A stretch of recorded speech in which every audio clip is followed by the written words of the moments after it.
হাসছেন?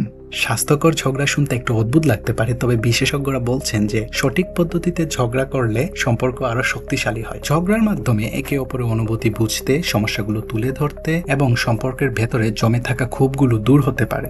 এইটা আমরা জানতাম। তাই এখানে স্বাস্থ্যকর ঝগড়া বলতে বোঝানো হচ্ছে এমন ঝগড়া যা আঘাত না করে বরং সম্পর্ককে আরো গভীর করে তোলে। সঠিক বলেছেন, আপনার বুদ্ধি ভালো। প্রথম টিপস হলো কোনো আর্গুমেন্টে জয়ী হওয়ার চেষ্টা করবেন না। এইটা তুমি একটা কথা কইলে ভাই। Relationship expert doctor John Gottman বলেন যে কাপলসরা নিজেদের ফিলিংস বুঝে আর্গিউ করে তারা অনেক হ্যাপিয়ার হয়। যখন আমরা পয়েন্ট প্রুফ করতে চাই তখন মূলত আমরা ইমোশন ইগনোর করি, আর যখন ইমোশন ইগনোর করা হয় তখন হার্টস ফিলিং গুলো তৈরি হয়। So next time instead of proving a point, ask yourself, am I actually listening? Listening is the real winner here. For instance, imagine আপনি আর্গিউ করছেন কে বেশি কাজ করে।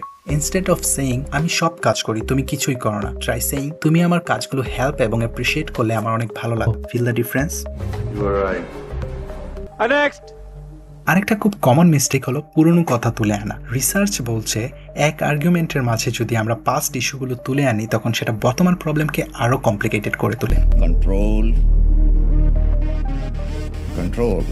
ডক্টর গটম্যান তার একটা রিসার্চ কিচেন সিঙ্কিং কনসেপ্ট নামে, যেখানে বলা হয়েছে যে আমরা যখন একটা আর্গিউর মাঝে পাস্ট গ্রেভিয়েন্স গুলা তুলে আনি তখন সেটা একদম আগুনে ঘি ঢেলে দেওয়ার মতো কাজ করে এবং এতে কষ্ট আরো বেড়ে যায়। তাই ঝগড়া করবেন গরম গরম, পুরাতন কথা টেনে আনবেন না। Avoid kitchen sinking, let's keep it fresh and current.